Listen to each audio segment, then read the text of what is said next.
अपने विचारों पर ध्यान दो, क्योंकि वह तुम्हारे शब्द बनेंगे। अपने शब्दों पर ध्यान दो, क्योंकि वह तुम्हारे कर्म बनेंगे। अपने कर्मों पर ध्यान दो, क्योंकि वह तुम स्वयं बनोगे। गलती उसी से होती है जो मेहनत से काम करता है। निकम्मों की जिंदगी तो दूसरों की बुराई खोजने में खत्म हो जाती है। इज्जत इंसान की नहीं होती है, जरूरत की होती है। जरूरत खत्म तो इज्जत खत्म। बोलना सीखिए, वरना जिंदगी भर सुनना पड़ेगा। उड़ने में बुराई नहीं है, आप भी उड़े, लेकिन उतना ही जहां से जमीन साफ दिखाई देती हो। सिर्फ वो लोग आपकी परवाह करते हैं जो आपको तब भी सुन सकते हैं जब आप चुप होते हैं। चिंता उतना ही करिए जितने में काम हो जाए, उतना नहीं कि जिंदगी ही तमाम हो जाए। आप अपने शब्दों को चाहे जितनी भी समझदारी से बोलिए, लेकिन सुनने वाला अपनी योग्यता और अपने मन के विचारों के अनुसार उसका मतलब निकालता है। यकीन करो, जो तुम्हें भूल चुका है वो भी याद करेगा, बस उसके मतलब के दिन आने दो। कहानी जिंदगी की यही है कि इसमें मनचाहा किरदार नहीं मिलता। जिंदगी तो अपने दम पर ही जी जाती है। दूसरों के कंधों पे तो सिर्फ जनाजे उठाए जाते हैं। आपकी मुस्कान आपके चेहरे पे भगवान के हस्ताक्षर है। उसे अपने आंसुओं से धुल लें या क्रोध से मिटने ना दें। कोई भी व्यक्ति हमारा मित्र या शत्रु बनकर संसार में नहीं आता। हमारा व्यवहार और शब्द ही लोगों को मित्र और शत्रु बनाता है। जो व्यक्ति हर वक्त दुख का रोना रोता है, उसके द्वार पर खड़ा सुख बाहर से ही लौट जाता है। जिसके पास उम्मीद और आस है, वो जिंदगी के हर इम्तिहान में पास है। हर कोई अपना नहीं होता, और यही सच है। कितने अजीब है ये जमाने के लोग, खिलौना छोड़कर जज्बातों से खेलते हैं। महान दिमाग विचारों की चर्चा करता है, औसत दिमाग घटनाओं की चर्चा करता है, और छोटा दिमाग लोगों की चर्चा करता है। अहंकार ना पालिए जनाब, वक्त के समंदर में कई सिकंदर डूब गए। इन 5 जगहों पर हमेशा चुप रहना सीखिए। पहला, जहां आपके शब्दों की कोई कीमत नहीं। दूसरा, जहां बोलने के बाद आपको पश्चाताप ना करना पड़े। तीसरा, अगर आपके बोलने से किसी का दिल दुखता हो। चौथा, अगर आप गुस्से में हो, क्योंकि इंसान गुस्से में बिना कुछ सोचे समझे कुछ भी बोल देता है। और पांचवा, जहां आपको समझदारी से कोई सुनने वाला ना हो। किसी का कष्ट देखकर अगर तुम्हें भी कष्ट होता है, तो समझ लेना तुम्हारी आत्मा में परमात्मा विराजमान है। सिर्फ सुकून ढूंढिए, जरूरतें कभी भी पूरी नहीं होती। जिंदगी में सारा झगड़ा ख्वाहिशों का है। ना तो किसी को गम चाहिए, ना किसी को कम चाहिए। जिसके इरादे हमेशा साफ होते हैं, कई बार लोग उसी के खिलाफ होते हैं। जो तुमसे तंग आ जाए उसे छोड़ दो, क्योंकि बोझ बन जाने से याद बनना बेहतर है। झूठ की खरीदारी ज्यादा दिन तक नहीं टिकती। सच एक ही सही अंत तक साथ देता है। किसी इंसान के आज को देखकर उसके भविष्य का मजाक मत उड़ाओ, क्योंकि समय में इतनी शक्ति है कि वो कोयले को भी धीरे धीरे हीरे में बदल देता है। समय जब फैसला करता है तो गवाहों की जरूरत नहीं पड़ती। इंसान का काम तमाम करने वाला शब्द है। कल करूंगा, ना तो अधिक बोलना अच्छा है, ना ही जरूरत से ज्यादा चुप रहना। जैसे बहुत अधिक वर्षा होना भी अच्छी बात नहीं है, और बहुत अधिक धूप भी अच्छी नहीं होती। विचार कीजिए, हमारा जन्म हमारी मर्जी से नहीं होता, ना हमारा मरण हमारी मर्जी से होता है। इस जन्म मरण के बीच में होने वाली सारी व्यवस्था हमारी मर्जी से कैसे हो सकती है। जिंदगी में हर मौके का फायदा उठाओ, पर किसी के मजबूरी का नहीं। अगर जिंदगी मौका देती है तो धोखा भी देती है। जिंदगी की सबसे अच्छी दवा है जिम्मेदारी। एक बार पी लीजिए साहब, जिंदगी भर थकने नहीं देगी।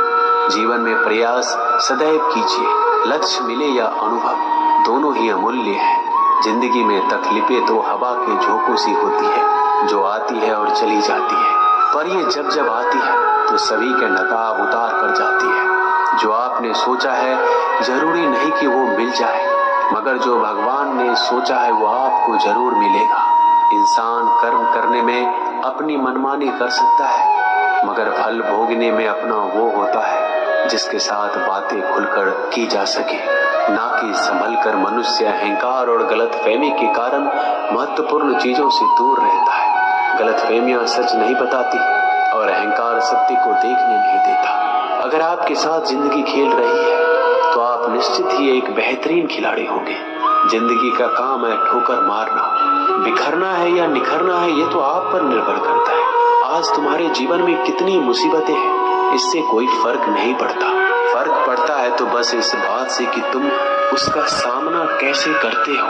मनुष्य को इस संसार में जो भी मिला है उसमें उसको खुश रहना चाहिए, जो नहीं मिला है उसके लिए दुख नहीं मनाना चाहिए। इंसान ने जितना उसके लिए सोचा है भगवान ने उसके लिए उससे ज्यादा सोच कर रखा है। इसलिए कभी भी किसी चीज के बारे में चिंता मत करो। प्रभु श्री राम ने घर में विरोध सहा है, कान्हा ने भी समाज में बहुत सहा है और यह आपके साथ भी होगा। पर अगर इससे आप ऊपर उठोगे तो ही कुछ नाम बनेगा। दूसरों पर निर्भर रहने वाले लोग कभी खुश नहीं रह पाते। इसलिए इस लायक बनिए कि आपकी इच्छाओं का आप स्वयं पूरा कर सके। एक गांव में आग लग गई। आग बढ़ती जा रही थी। गांव वाले अपनी जान बचाने हेतु इधर उधर भाग रहे थे। एक चिड़िया ने इस दृश्य को देखा और अपनी चोंच में पानी भरकर आग बुझाने का प्रयास करने लगा। वो बार बार अपनी चोंच में पानी लाती और आग पर डालती। जब गांव वाले ने चिड़िया को आग पर पानी डालते देखा तो उनमें भी जोश आ गया और बोला, अगर ये चिड़िया प्रयास कर रही है तो हम क्यों नहीं कर सकते। सबने प्रयास किया और आग बुझ गई। ये सब एक कौवा देख रहा था। उसने चिड़िया से कहा कि तेरे पानी डालने से कुछ होना तो था नहीं, फिर ये क्यों कर रही थी। चिड़िया ने कहा, मेरे पानी डालने से कुछ हुआ या नहीं हुआ, लेकिन मुझे गर्व है कि जब इस आग की बात होगी तो मेरी गिनती आग बुझाने वालों में होगी, तेरी तरह तमाशा देखने वालों में नहीं।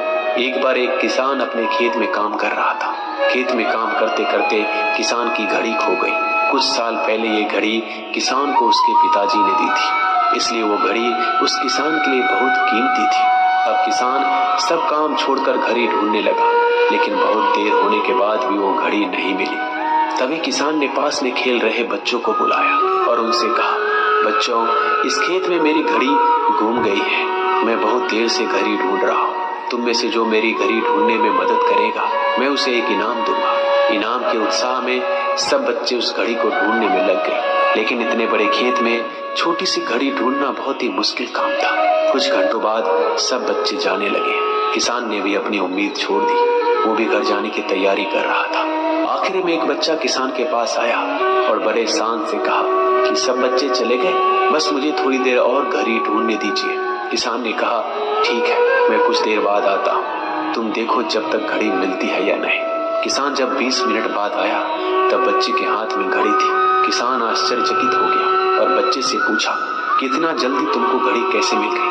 बच्चे ने कहा, सब जा चुके थे। अब इतनी शांति थी कि मैं धीरे धीरे पूरे खेत में घूमकर आवाज सुनने लगा। जैसे ही शांति में मुझे आवाज सुनाई दी वैसे मुझे पता लग गया कि घड़ी कहाँ पर है। दोस्तों, ये कहानी शांत दिमाग का बहुत ही बढ़िया उदाहरण है। जब हमारा दिमाग शांत होता है हर बड़ी चिंता खत्म हो जाती है और आसपास का शोर भी खत्म हो जाता है, तो हमारा दिमाग अपने आप काम करता है और हमें सही दिशा दिखाता है।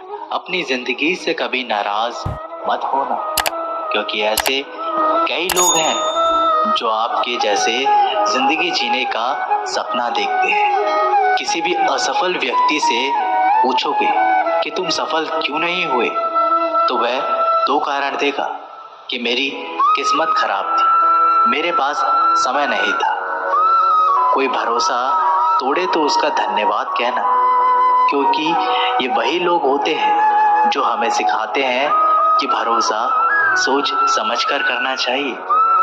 समस्या से निपटना है तो उसका हल ढूंढो, बहाने नहीं। जब तुम्हें प्रेम करने वाला तुम्हें परेशान करना छोड़ दे तो समझ जाना कि तुमने उसे खो दिया है। यदि आप सही है तो आपको गुस्सा होने की जरूरत नहीं है, और यदि आप गलत हैं तो आपको गुस्सा होने का हक भी नहीं है।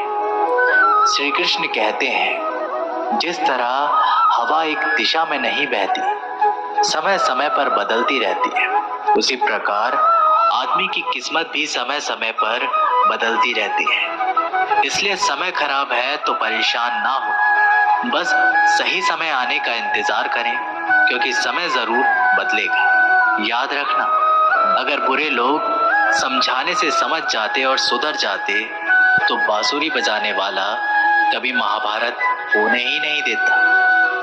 अपना पूरा समय खुद को बेहतर करने में लगाओ, क्योंकि रिश्ते इंसान से नहीं पैसों से बनने लगे हैं। दूसरों का भला करने वाले मनुष्य को हमेशा कष्टों का सामना करना पड़ता है, क्योंकि हमेशा फल देने वाले वृक्ष को ही पत्थरों की मार झेलनी पड़ती है।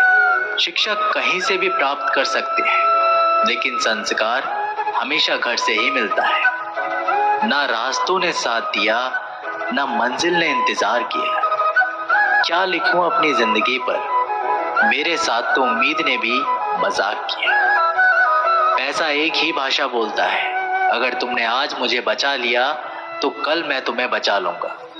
पैसा फिर कहता है, भले मैं ऊपर साथ नहीं जाऊंगा, पर जब तक मैं नीचे हूं तुझे ऊपर लेकर जाऊंगा। धैर्य रखना, निराश मत होना, क्योंकि जिसने तुम्हें लिखा है वो ब्रह्मांड का सबसे बड़ा लेखक है। प्रशंसा चाहे जितनी भी कर लो, लेकिन अपमान सोच समझ कर ही करना चाहिए, क्योंकि अपमान वो आधार है जो अवसर मिलने पर ब्याज सहित लौटता है।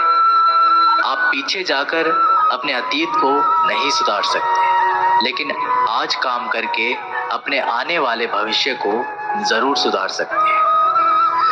श्री कृष्ण कहते हैं, जो लोग आपसे जलते हैं उनसे घृणा मत कीजिए, क्योंकि ये वही लोग हैं जो स्वीकार कर चुके हैं कि आप उनसे बेहतर हो। ये 5 चीजें अभी से अभी छोड़ दो, जिंदगी में बहुत सुखी रहोगे। सबको खुश करना, दूसरों से ज्यादा उम्मीद रखना, जिंदगी को अतीत में जीना, अपने आप को किसी से कम समझना और बहुत ज्यादा सोचना। मजबूरियों को मत कोसो, हर हाल में चलना सीखो। माता पिता का हाथ पकड़ कर रखिए, लोगों के पांव पकड़ने की जरूरत ही नहीं पड़ती। गलती पर साथ छोड़ने वाले तो बहुत मिलते हैं, लेकिन गलती होने पर समझाकर साथ निभाने वाले बहुत कम मिलते हैं।